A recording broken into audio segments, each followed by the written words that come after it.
So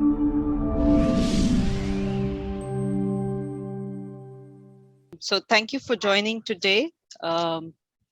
Today we've got a very interesting topic. We're continuing in our focus on cancer this weekend. As some of you are aware, yesterday was Ovarian Cancer Day, and we talked to 3 oncologists on the importance of being aware about ovarian cancer. Today is Mother's Day, and we thought that we would talk about a different aspect of cancer and how it affects people who are going through cancer. So quick introduction about Patients Engage. As some of you are already aware, we are an online platform operational for over 6 years, focused on evidence-based management of chronic conditions. And we really look at management of the condition from the perspective of patients and family caregivers. We believe in the value of lived experiences, and also that if you're more engaged and proactive about your own health, you will make better decisions, you will feel more empowered, and you will have a better quality of life. We have been doing these series of webinars, and especially as far as cancer is concerned, we've done a wide range of topics, from breast cancer to childhood cancer to I think blood cancers, including bladder cancer and so on. And we look at different aspects, managing the condition, but also how do you manage relationships. So we've been doing this series about talking to your children about cancer and how children deal with the fact that their mother had breast cancer. And today we are here to talk about a different aspect as to how do you create a support system for yourself as well as your children. And we have a unique scenario where 2 friends got breast cancer, not simultaneously, but kind of close enough, and how they became a support system for each other, as well as how their children supported each other. So once again, thank you for joining. And our moderators today are Dr. Sheetal Patel and Urvi Sabnis, and I am Aparna Mittal. I'm the founder of Patients Engage as well. Quick guidance to our viewers that whatever is being discussed here is based on the experience of panelists, and it's not to be taken as medical advice. So please do consult your doctor for specific medical issues. And if you have any questions at any point, you can write into either the YouTube feed or the Facebook feed, or on Zoom, you can put it in the Q&A. If you have any comments, you can share as well. And if you have an experience to share, you can always write into us at editor@patientsengage.com. And you can follow us on our Facebook, our Twitter, YouTube, Instagram, as well as you can check out our website, patientsengage.com. We also have a Facebook group called Cancer Power Circle, and it's also on the website. So again, if you are a cancer survivor or somebody who is supporting a cancer survivor, it is a useful place for you to connect with other survivors and caregivers. So I will stop the discussion is concerned. So yeah, and it is being recorded. So just for you to be aware. All right, thank you. Just before we get started with all the, kind of questions, Rashi, how would you describe yourself as apart from your cancer identity? Well, I'm based out of Mumbai, first of all, and I'm a mother of a lovely 10-year-old girl and an engineer by profession. Presently a homemaker, and just to put it in a funny way, I describe myself as a stepney right now. All my friends and family members use me whenever they want to. I help them out however it's possible. And I love doing it.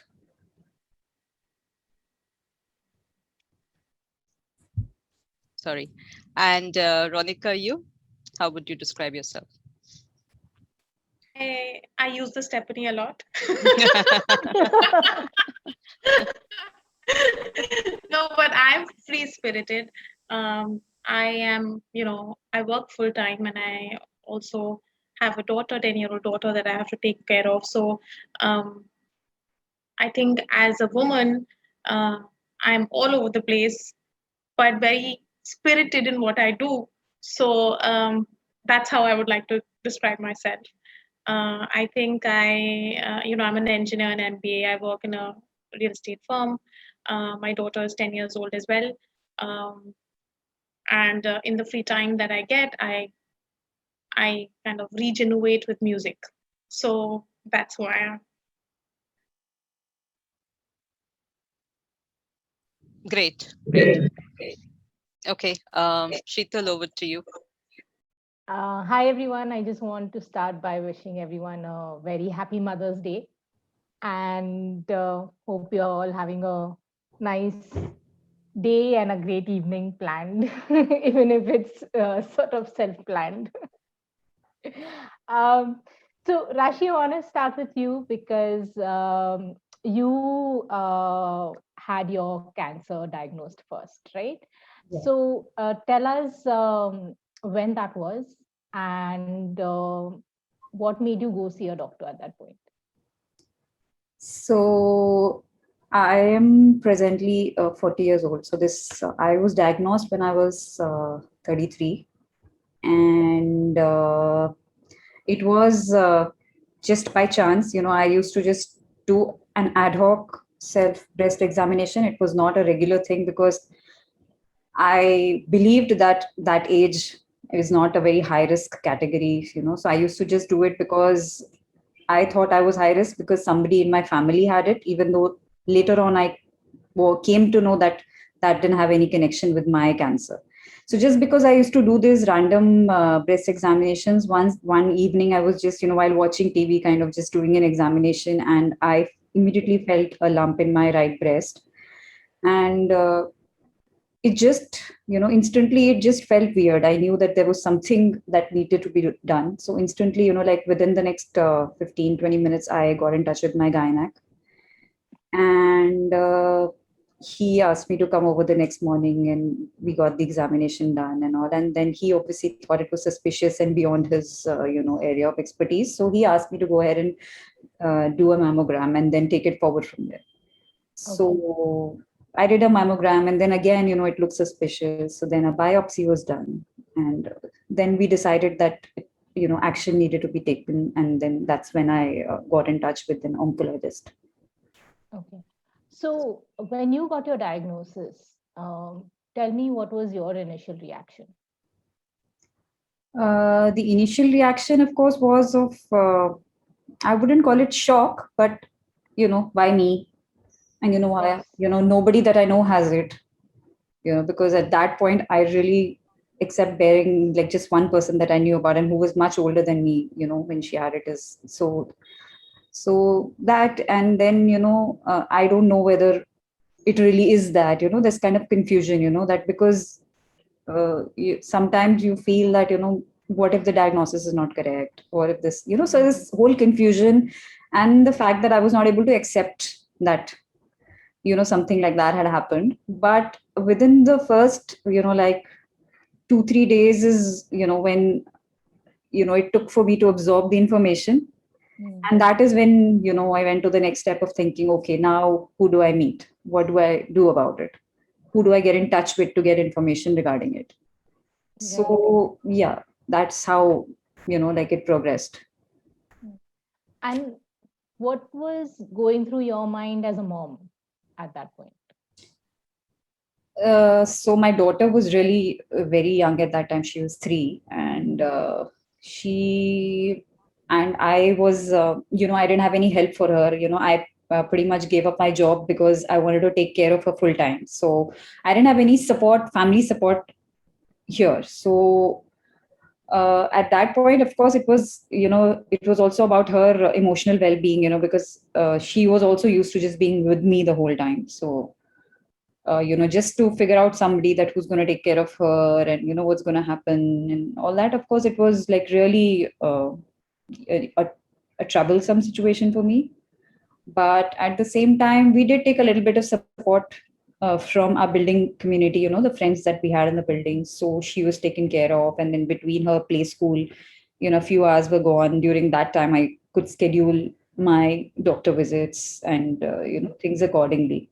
So with that little support and luckily or unluckily, whatever, she was only 3. So her understanding of that something was wrong was not really very much at that point. So that sort of helped me because I only had to keep her engaged actively, in some way. When once she was busy, she was fine. Okay. Yeah. No, that must be tough though. Yeah. To keep a 3-year-old Yeah. busy. Um, so Ronika, tell us how many years after Rashi were you diagnosed? Um, I'm 42 now. I was diagnosed just 3-4 days before my 40th birthday. Um, Okay. I'm like 42 and a half. So I think Rashi 5 years, 5 or 6 years, Rashi, 5 years after Rashi was diagnosed. But see, she was a very good friend of mine. So I knew what she had gone through already. So when I diagnosed my tumor, I felt something, I was sleeping at night and my hand moved and I just felt it. There was no examination. I just felt it because it was big enough for me to feel it.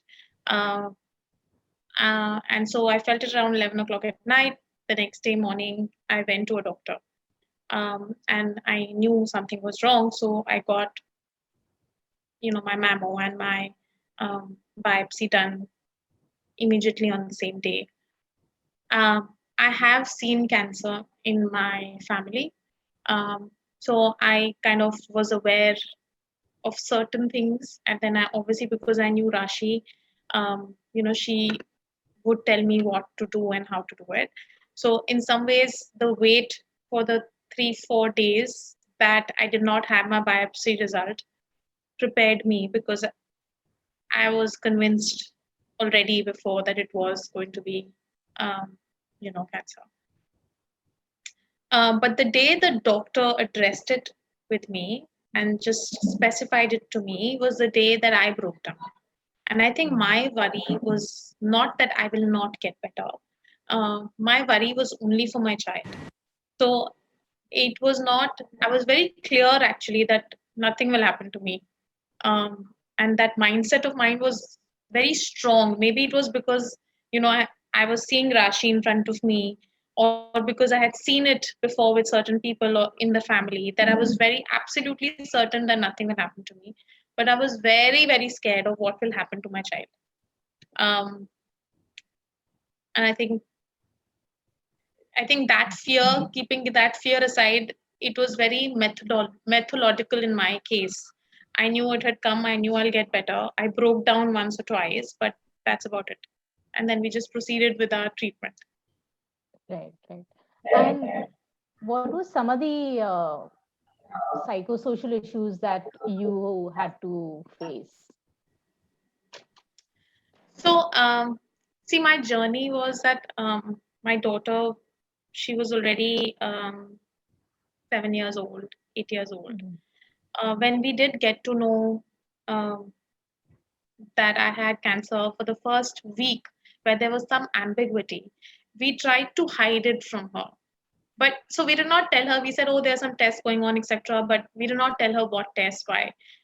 But I think at the age of 7, 7.5, the child kind of figures out that there is something going on in the house, which is scary. Um, so she became aware that there was something going on which we were hiding from her. And she came and asked me. So my daughter and I share our birthday on the same date. My birthday was 2-3 days after I discovered, that I had cancer. So I wanted to wait for her birthday to get over before we kind of have this discussion with her. And so on her birthday, she came and asked me, saying, I want you to tell me what is going on because you're not telling me something. Um, and I had to tell her what it was. And it was, for me, the conversation was very casual. It was that, oh, I have got cancer. And she said, oh, what is cancer? And I said, oh, it's a disease. and you take an injection, and it's a long disease. You take long to get better, but you take injections and you get better. But for her to understand that was a little um, painful, and I think she only understood it when she actually saw me going through the chemo. Um, because there are physical changes, and that Right. has a larger impact on everybody. So I think the social impact only came when we started the chemo. Right. Before that, I think because we knew people who were better, we were very strong. At least I was very strong mentally. Um, and maybe I was also a little closed in some way. I did not want that feeling that I had developed around me that I'm going to get better to be broken by anybody. So I wanted to stay in that shell and not open myself up too much on any other conversation regarding that. So I was not impacted socially, um, Mm. or even emotionally in any other way. But I think my child was.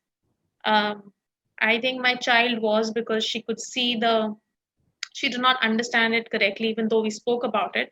She could only digest it based on changes in my physical demeanor, or in what I was experiencing when I would come back home. Um, Right. and that made her get irritable. It made her like fight with kids in school. Maybe she became overly sensitive, so even if people didn't mean to fight with her, she would assume that they are fighting with her. um, that made her get insecure, um, insecure about what would happen to her if something happened to her parents. And I think that took us a while to get over. Sure, sure, sure. So, Rashi, when did you tell your daughter? Because there was some interaction with Ronika's after Ronika was diagnosed, right? I told my daughter after Ronika was diagnosed. Right, right. Up until that point, I did not feel the need to discuss with her because uh, when I had it, she was too little to understand. So she really didn't know. And up until Ronika's, diagnosis, there was no real requirement for me, even though I had decided that at some point I'm going to let her know, when she's better able to understand the things or on a need to know basis. So this Right. was, a reason for me to discuss it with her. So that is when I told her, when she came back to me saying that, Mama, Kiara's mama has cancer. And so I said, yes, I know about it. And you know what? I knew I had it too. So she's like, really? So then again, then that is when she really asked me, what is it? Oh, that you're perfectly fine. That means she's also going to be perfectly fine. Oh, that is, Kiara is going to be so happy to hear about this.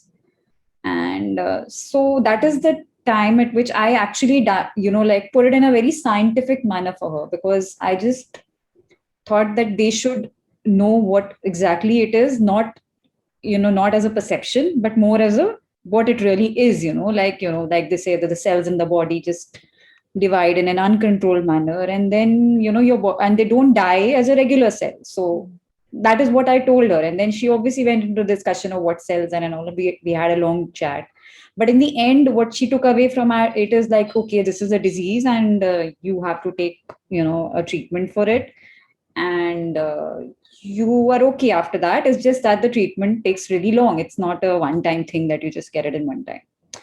And of course that is when we started discussing about the other things which are going to come with it, like that is when I realized that she did remember a little bit of my time, when we said that that auntie might lose her hair, because of this treatment, and she might feel really sick for some time, so we have to be there for Kiara. So that is when she said, oh, okay, so that time when I was really little, at that time, you had lost your hair one time, was it because of that? So I said, yes, it was because of that. So she had, like very Mm. bleak memories of it, not like she couldn't really tell what it was, but yeah. So then that is when she connected it with what had happened before. And then me and Ronika decided to have a combined, like a chat with the kids. Session with them. Right. And at this Yeah. point, the girls are both 7 years old, right? Yeah. Yes. Right. So you both sat them down and told You them know, the about thing it. is that we sat them down and Rashi explained them, and it gave my daughter a lot of confidence because she was seeing Rashi, and Rashi said, I'm better. So we made it very casual and scientific for them. But when they step out in the world, that is not what they hear from their peers. So obviously, for me, thankfully, the school was very active with Kiara's emotional being. So they took a very good and solid stance in making sure she was emotionally healthy. But that is not what, it's not just about her emotional health. Her emotional wellness is related to what other people who are surrounding her tell her. And if they don't understand and they don't take it casually, then the child still hears murmurs which build up the fear in their subconscious. Um, so, you know, she had sessions with Rashi, and Rashi explained to her, and Eva told Kiara, oh, nothing will happen, don't worry. Only thing is, your mama cannot take you in your godi now. That's it. Apart from that, everything is normal, right? But when you go back to school, you hear someone saying, oh, she has cancer, she's going to die, oh, something will happen. And the child is confused because the child is hearing multiple things from different sources. Um, Hmm. so I think she used to feel safest with Rashi and Eva because she knew that they are talking the same things that my mother is talking. And thus she went, she would just be around them rather than hear, what she would be hearing outside, or she would try and block that. Right, right, right, right. And how did you manage, like, you talked about some of the chemo side effects, and, obviously them being really physical and change in appearance and things. What were some of the other challenging side effects, because both of you were on hormone therapy, right? No, I wasn't, Or but Ronika was Rashi not was, on yeah. hormone therapy. I Rashi. was on hormone therapy, but Ronika wasn't. So, in terms of the physical appearance, really at the time of the chemo, are we discussing about the time of the chemo? Like the loss of. Any of the side effects that you thought were most challenging? See, luckily for me, I wouldn't say I didn't get any side effects. I had all the side effects, but everything was managed. There was nothing that couldn't be managed with the other drugs that were given to me. So it was very manageable. Hmm. But of course, the hair loss, which is a side effect, uh, is something that I, as a person, didn't care much about because I was like, "Jaan hai to jaan hai. I don't care. Hair is going to come back." Hmm. And what am I going to tell people, and what are people going to think about me? Also, again, I didn't care. So I, like, for example, I didn't wear a wig throughout my chemo. I went down for my walks regularly, and so I believe that people, also understand a lot better now. So that gives you a lot of comfort, because I think everyone kind of knows. They will not speak to you, but they understand. So that, so nobody will actually intrude into your personal space by asking you questions. So that my hair loss actually didn't bother me at all. Friends were very understanding. And my daughter, I had explained to her. So the explanation that I had given her for the hair loss was saying that I had an allergic reaction to something. So I got a lot of itchy scalp. So my hair is gone and it's going to come Hmm. back. Hmm. And at that age, she really didn't care. So for me, the biggest thing, which was the hair loss, which is the physical appearance thing, was taken care of this way. But the other side effects were all there, like your nausea and lethargy and everything, but everything was well taken care of with the medication. So I did not suffer that way. There was no other thing that bothered me except the fact that, yeah, it has a, it takes its time for everything to happen. Right. So, yeah, In that. my case, I think, it didn't bother me, but it really bothered my daughter. So I was very comfortable um, going everywhere without, with I thought I looked really cool, so I was very comfortable with it. But my daughter had very long, and she still has very long and thick hair, thick black hair, right? Like, it goes right till her, almost below her bum. So when she realized that my hair is just going away, and she is very proud of her hair. So I think that was the dilemma for her. For me, my other symptoms were actually everything was manageable, except I got this weird infection in my nails, which happened in like all my nails. There was a secretion which was happening from all my nails, um, which wasn't getting better, which got better, multiple months after my chemo got over. But Mhm. apart from that, I think everything else, like Rashi said, was managed. Right. And but at any point during those really sick days when you were not able to get out of bed and all, how did you manage, you know, uh, being a mom? I told you, I use my Stephanie a lot. So I have no qualm. Even before I would plan it only like that.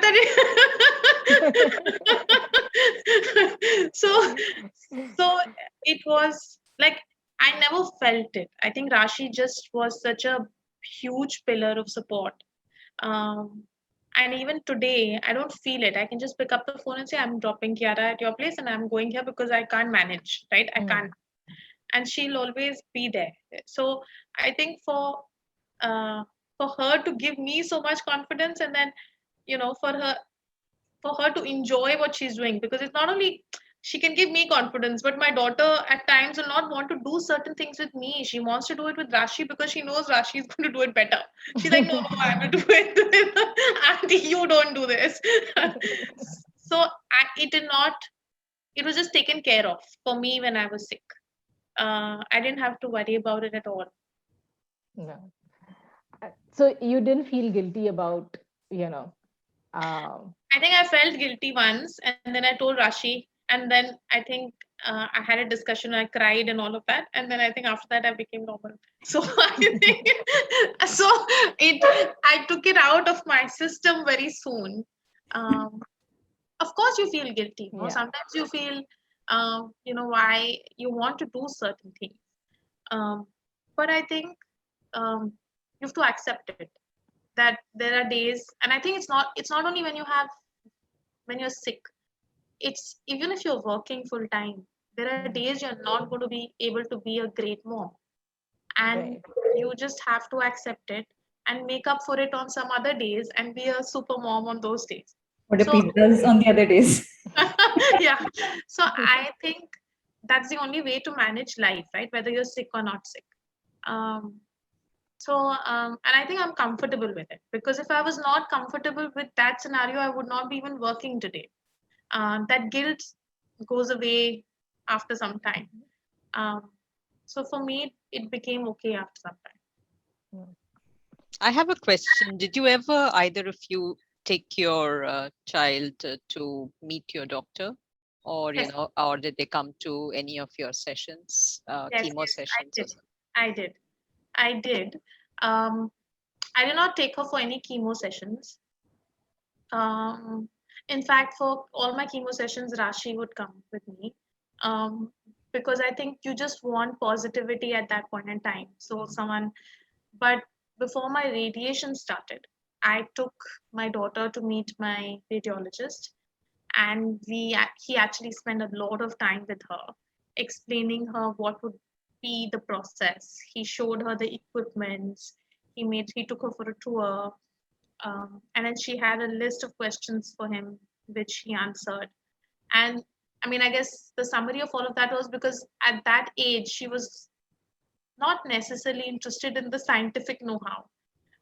In the end, her question was all about, is my mother going to die or is she going to be alive?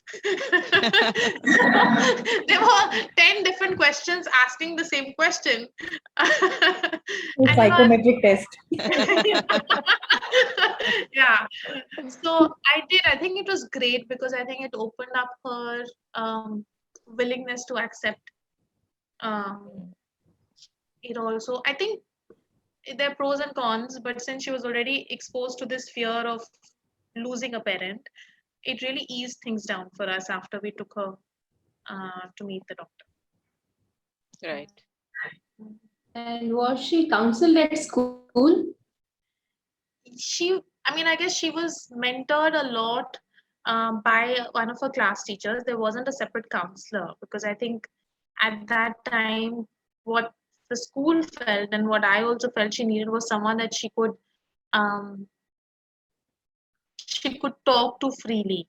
And I think the two, three people that she could talk to very freely was Eva, because Eva tends to take things very casually. So, when you tell Rashi's daughter something, as if it is not fun, she'll be like, "It's okay, just let's do something fun." So Eva became one of those people that she would tell everything, and one of her class teachers. So we had two class teachers, but one of them, um, started speaking a lot to her, and they both opened up quite a bit. So they would discuss things in school. Um, and then just when I was also recovering, we started counseling sessions for her post that, um, where she could open up to this fear of, um, live with this idea that you don't have to live in fear. You're always going to lose someone that you love. And I don't think it's gone away. To be fair, I think all these things take time, and your daily, um, what you do daily, what you tell them, what they hear around, has a huge part to play in terms of what goes in their subconscious mind. So I think it's a long way. It'll take a long time for her to completely um, be fearless. And how do you, And you also said, sorry, go ahead, Urvi. yeah. Please, Aparna. No, you also said that, it's also what other people talk around, right? So you handled the bit about the teacher, you handled obviously a friend that she could trust, but there's still kind of, it could be extended families, it could be Yes. even the help around who might make a comment, or somebody in the bus, etc. So Yes. how did you all kind of, both of you, counter that as well? I think you have to make a bubble. I think you cannot change society immediately, especially when you're going through something so hard on yourself. So I think you have to make a bubble. You have to make sure the bubble is strong enough so that you keep hearing the right messages again and again, because there could be lots. There are certain personalities that can hold on to what they're listening to because they have the confidence in themselves and what they're hearing. And there are some that need regular um, affirmations. So I think it's a long haul. I think we have to increase awareness. um, One of these sessions that you're doing where you actually get people, these are great ways for people to actually know other patients who've recovered and know what they've gone through, and then just change perception over a period of time. um, I don't think there's one quick answer. Actually, you know, of course, like when Ronika was diagnosed, also my daughter had a lot of anxieties and queries that had come up. And then, she was also, and they're very curious. So they try to Google stuff and then they try to ask people. And, so, the one thing that I told my daughter is that, and that is the one thing that my, oncologist had told me is that if you ever have a query about anything, especially medical related, do not Google, because when you Google, everything will lead to death at the end of it. Like, even a cough could lead to death. If you keep Googling about it, at some point that cough will lead to death. So this, you just have to go either to an expert or to a person who has encountered that in their life. They are the only two people who can actually tell you about it. So, that is the message that I kept telling her again and again. So I said, if you have queries, if you have questions, if you and Kiara have any questions, you either ask me because I've gone through it, you either ask Ronika auntie because she's going through it, or we can ask our doctor. The other things are just there. Tomorrow I could just open, up the internet and write something, whatever I want to write. There's nobody stopping me. So this information is not verified by anybody. So therefore, you cannot go by that information. You have to go by the information that is given to you by an expert. And it Do you might think we be, are, in your sorry, favor or not, but it will be the right information. Yeah, Ronika, please. we are actually conditioned, right? So all of us are conditioned with, the society and where we are living, and that conditioning really defines our kids in some manner. So while um, we are very close and we have a small set of friends who are close, all the other kids also were seeing me go through this. And I have an example where while they saw us and they saw me recover, etc., one of the kids started losing hair because of some medication they were taking, right? And the kid immediately felt that he had cancer because seen he had seen me go through something, and he just linked up those two those two physical changes. And because even though he had seen me recover, he had heard somewhere from some other sources in school, some other kid, that it is not recoverable, and it puts a fear in that child. So I think to change conditioning, we have a long way to go.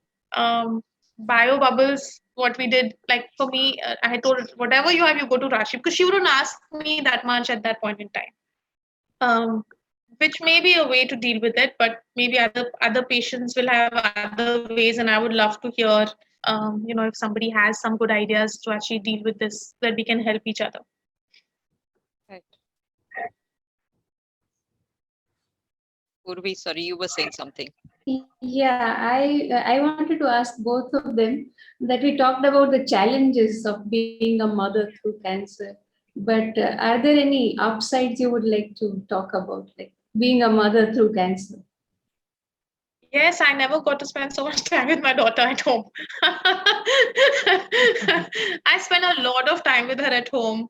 Honestly, I hate teaching kids when, like, I just hate the fact that we have to help them with work, like schoolwork.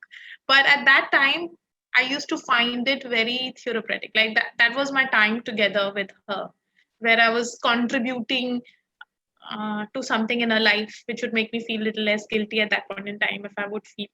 Um, but I think it was an opportunity for me to spend more time at home.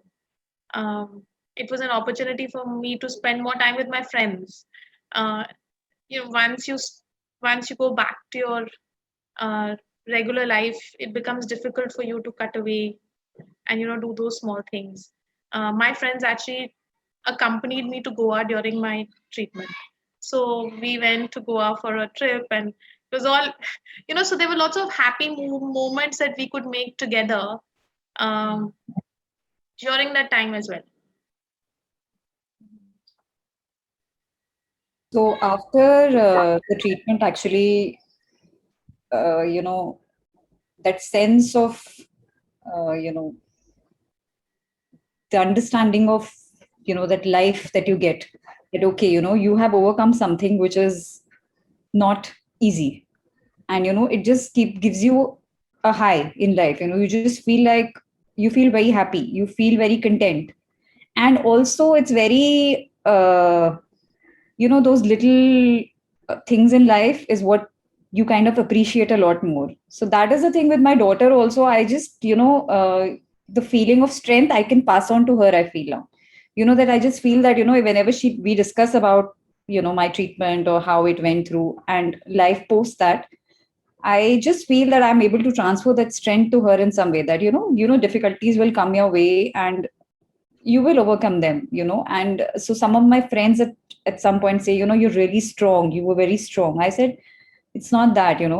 The strength comes along with the trouble. So when you have any trouble, the strength comes along with it. Yeah. So it's a very natural thing, and once you have gone through it yourself, you really understand that, when you will have trouble, you will have the strength, no matter what you feel about it, that you will not be able to go through this. How is it, going to be? But this experience has definitely told me one thing, that, no matter the hardship in life, whatever hardships, the strength is going to come with it. So it'll be fine. So that is something which I am able to kind of explain it better to my child now. And she, hearing it from me continuously will imbibe it in her at some point. Right. So, yeah, that is the difference. And have you thought of taking genetic counseling, or have you taken it? Since both So, of you have daughters. so both of us went through. I went through genetic counseling a few years after my entire treatment got over. In fact, about 3 to 4 years back. And I did a genetic test done, and I was to go ahead with some interventions, to prevent any further risk of ovarian cancer. And I was also advised for my daughter for it to be done, but I was very clearly told that there is nothing to be done before the age of 20, and that is what I intend to do, because there is no reason for me to worry about it now. So, like I said, whenever it has to be done, I will go ahead and do whatever is required. But at this point, I'm not really worried about it. Right. And Rashi, your mother was also diagnosed at some Yes, point, right, yes. with breast cancer. So my mother was actually diagnosed after my diagnosis, about 2 years after my diagnosis. But in her case, she also underwent genetic testing, and it was not genetic. So they called it an age-related thing, and it was detected in a very early stage. So they really only had to do a surgery, and she didn't need to do any kind of post treatment. Okay. So whether mine and hers were related as is not Mhm. really, conclusive. Correct. So I did genetic testing as well. It was concluded as RAD51 positive, which is not very common, or so there's not too much research on it right now. Um, but I mean, they've told me next steps for myself, because RAD51 tends to attack the ovary more than the breast in terms of probability. Um, but they've not said anything for kids right now, not till she is 18, 20. So what we need to do then is what we will do then. Hmm. Have you both, because you both have a risk for ovarian cancer, have you taken any steps for, prevention or as suggested by your doctors? Yeah, I haven't taken right now because I needed to give it a gap of 3 years, actually 2 years, and then COVID hit us. But 2 years post surgery is when they had asked me to do an ovarian surgery to remove the To ovary. remove the ovaries. Okay. Yeah. I actually went ahead and, after I was detected as BRCA positive, I was, they recommended that I get the ovaries removed. So I went ahead with that, and, I got the ovaries removed, and I also got the uterus removed because I was on tamoxifen, and, it was recommended for me to do that because anyways, they're like, if you're removing the ovaries, there's no real point of having the uterus in place. And because tamoxifen kinds of, it's thickens the uterus lining. So it's just better to get both of them done at the same time. So I went ahead with that, suggestion, and I got them removed. Okay. So it was done in, laparoscopically, basically. And Right. good. Just on that, there's a question that's come up on the Facebook. Somebody says she's a cancer survivor for 6 years. Daughter is 8 years. How do I protect her from this genetic disease? I think the thing to really do is to do your own genetic testing if you haven't done already, because not all cancers are genetic. So you should do the test. And as Rashi and Raunika suggested, I think for your own child, you'll have to, in any case, wait till they are 18 or 20. So discuss that with the doctor. Sorry, go ahead. No, I'm done. Go ahead. Yeah. I'm done. Sorry. Yeah, no, Urvi, you had anything else that you wanted to bring up? Yeah. I myself have gone through this, so I know that there are some moments like where you would feel that no one understands me. So was Rashi like, helpful in those moments? I would like to ask Raunika. So I think after my second chemo, there was this time where I couldn't assimilate my own emotions and thoughts. Right? I remember calling up Rashi at like, I don't know, 7:30 or 8 in the morning because I just couldn't understand what I was feeling myself. Um, and over a period of time, this is just after the second, and over a period of time, I realized that that was a reaction that I was having to my chemo, where I would feel extremely depressed on day 4 or day 5. Um, and I think what I did was actually I spoke to Rashi and she said, whatever you're feeling is natural, and you should just let it flow. But I also started because I understood after speaking to her that maybe it's something I'm going to feel regularly. I used to make sure that on day 4 or 5 I had people come over and meet me so that if I was feeling like that, there was enough activity around me, even if I was not, um, you know, involving myself into it. I wanted people around me to be doing something. Um, and I would make sure that, Rashi, or there was this another friend of mine, Archana, she would come over uh, on day 4 and day 5 and spend the day with me so that I feel better. Um, I think because she was with me, Rashi was with me throughout, I never had that moment because she had been through something so similar, or maybe because of what she was telling me, I never felt alone. Um, so I would urge, I mean, maybe now that you're saying it, maybe people do feel alone. Maybe Rashi felt alone, but I did not feel alone because of her. One question I think in an Indian context, we often are told by even doctors, etc., that uh, Indian cancer patients or any disease related survivors don't need support groups because they have family support. Um, I mean, clearly in your case, it wasn't the family that you got support from. It was somebody who had been, of course, she was a friend, but she'd also been through Yeah, the same yeah. conditions. So, what's your thoughts on that?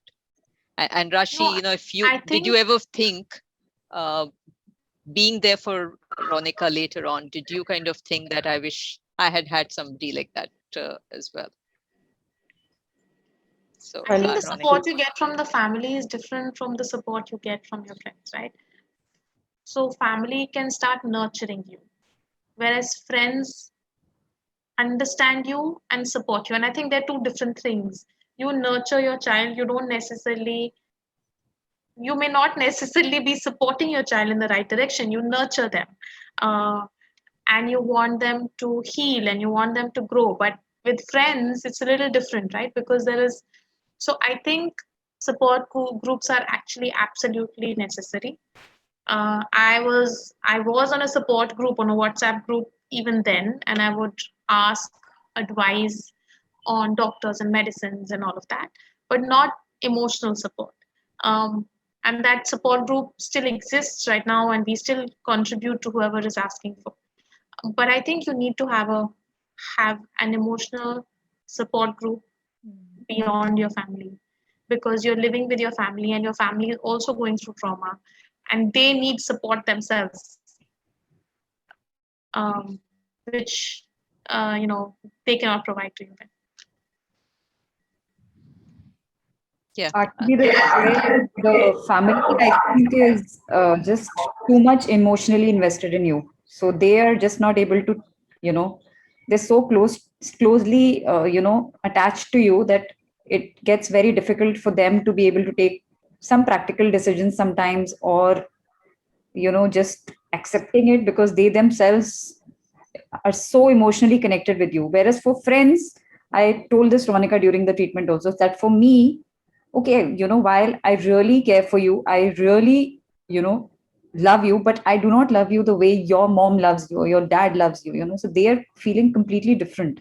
So for me, I'm able to be more stronger, and be there for you. So that is the kind of support which is needed in this case. And also, I think the survivor support is just another level, because the biggest anxiety in your mind while you're going through this whole treatment is that, I'm going to be fine at the end of it. Am I going to be fine at the end of it? We were just, talking about the kids feeling this way. But at the end of the day, we also felt the same. She felt it, I felt it. Whether we block it out or whatever, but that is the biggest fear of your, that is in your mind. So support groups have to be there. Like, family cannot replace it in this case.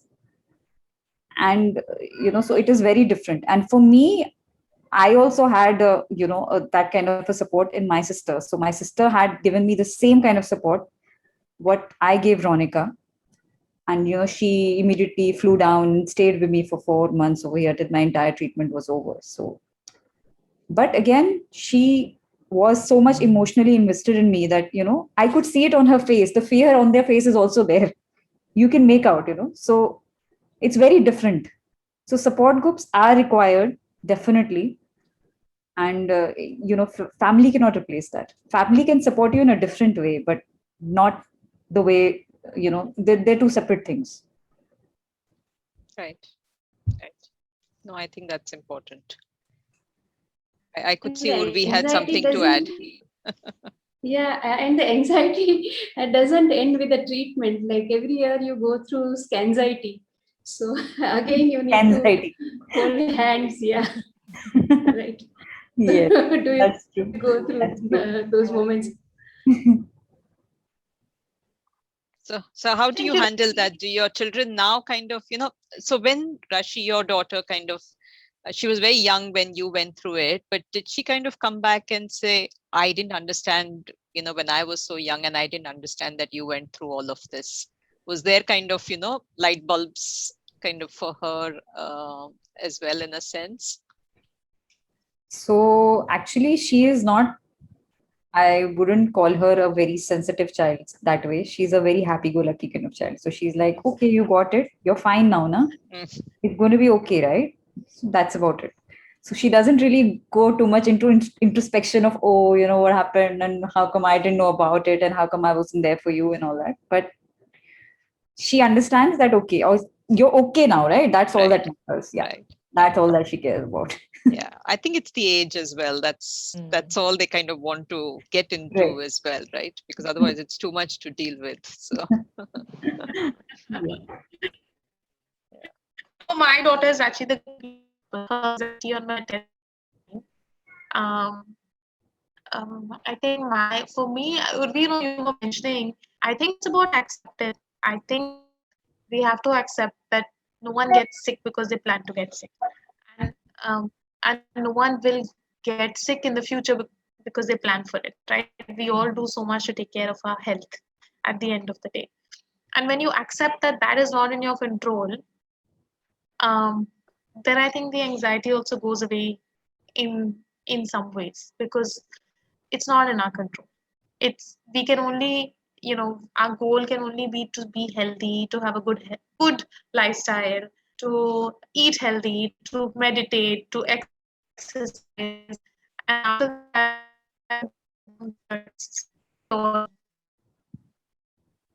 and I think that is sorry, me. Ronika, we are losing you a little bit, your internet. Can you hear me? Is it better? Yeah, maybe now, because your video Okay. seems to be more steady now. So So I where lost me, but I was saying that acceptance to what's happening to yourself and to the universe in terms of what's going to happen when you go for tests. It's not in our control. So when I would see Rashi go for tests, it was the most calm face. Like she doesn't tell anyone also that she's going for tests, because she's like, I'm going to go get the test and come back. So I think that acceptance, when it just comes into you, that it's not in my control anyway, um, you become less anxious. Mhm. So looking back, do you both, wish you had done anything differently?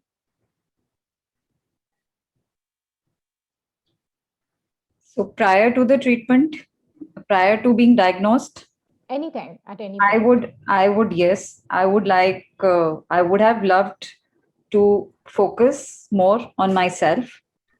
Like, Self-care. yes, the focus on your body, on the awareness of your body, the awareness of just, simple things like breathing, and that self awareness of the body is something that I was completely out of touch, after the birth of my child.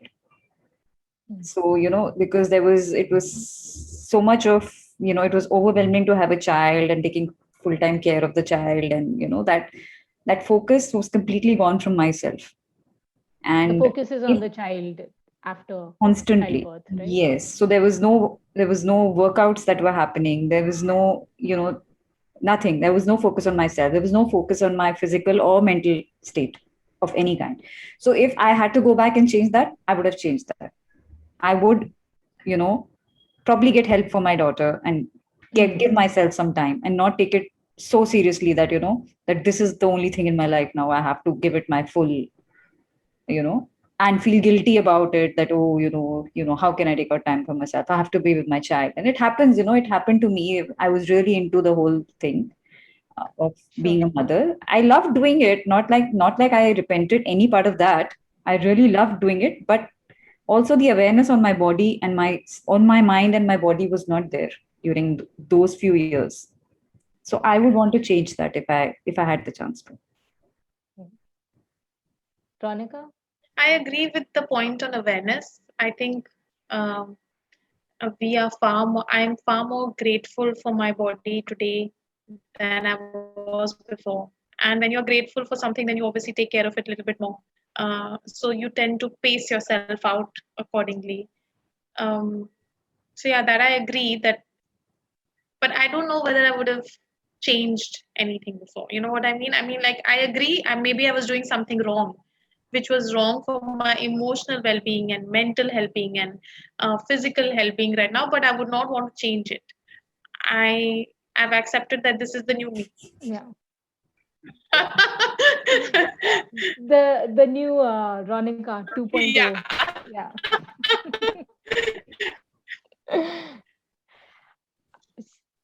Any advice to other moms facing cancer and similar challenges?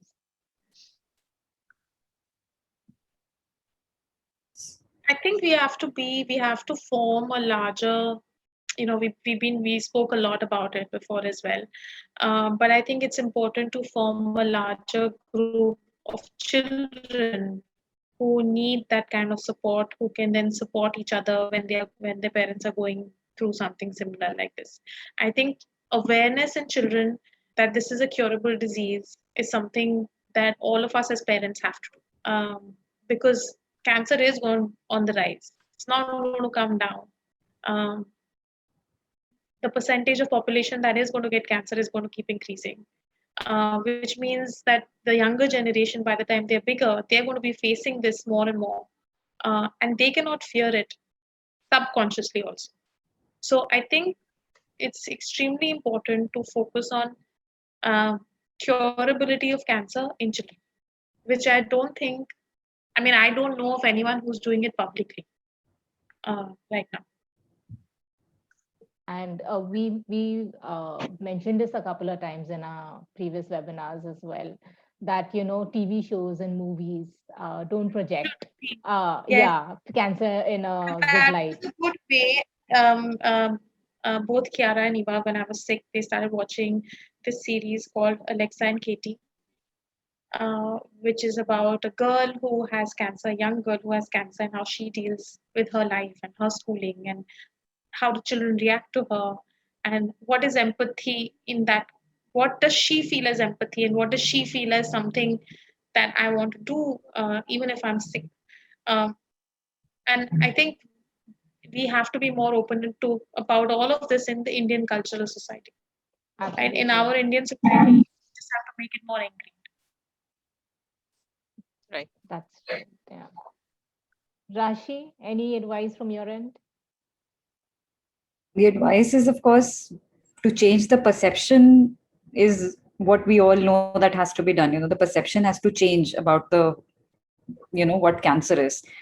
And, the kids need to be able to understand that this is just a disease like any other disease. Only you have to detect it at the right time. And, that is true for any other disease. It's not just so, just this whole perception change is the only change which is lacking right now. But other than that, medical advances are happening even between my treatment and Ronika's treatment, there were so many things which had changed for the better. We could compare notes, that, oh, at my time, this was not there, and you had it, like she had she was given these immunity booster injections which made her social life much better than what it was at my time. For me, I didn't have that, so I had to, because the immunity used to fall so much that I couldn't meet people during a certain amount of time. But for her, she was up and running, whenever she's feeling fine. Like she said, on the day 4 or 5 of when she used to feel depressed, we were all around her. So, these kind of things, because medically things are improving, but I think the perception of the word cancer to an adult or a child in India is equal to death sentence. You have cancer, finish, you are going to die. So, if that changes, things will become much, much better for everyone. Yeah. I think just as you said that there is advances and treatments are changing, I think it's also important for our listeners and even otherwise people to know that no two people's cancers are identical. So you should not be comparing treatment protocols as well, because we often see people saying, oh, I didn't need chemo, why are you getting chemo? Or, I had X number of cycles, why are you having so many more cycles, etc. Right? So I think that's another kind of advice that I would want to make sure that people get that message across, because we see that happening. People will say, oh, my aunt went through this, and how come you are not going through it, or you are going through it, right? So so I think that's another important factor for people to be aware of. Urvi, any final points, thoughts? Nothing. More power to their friendship and motherhood. Yeah, I think that kind of sums it up. Thank you, Rashi. Thank you, Raunika. I think it is a unique story, but I do hope that there are more such stories out there, or experiences that people have of getting that kind of support. And as I think both of them said, that the narrative does need to change. So I think more and more people are starting to say that you have to treat cancer as a chronic condition rather than a life-threatening condition. But that does not mean that you don't take your treatment seriously. So it's also important to take treatment seriously. And if you are delaying treatment or you're delaying diagnosis because it's COVID, please don't do that, because as the doctor yesterday on our webinar said, that there is no lockdown on cancer, right? So you have to take that seriously. And yes, I think it's Mother's Day, so please do make the most of it, and have a good time, and have a nice cup of chai or something. So always helps. So, all right. Thank you everyone. Thank you Thank you so to much. our audience Thank as you. well for watching. Thank you. All right, thank you. Stop the live stream.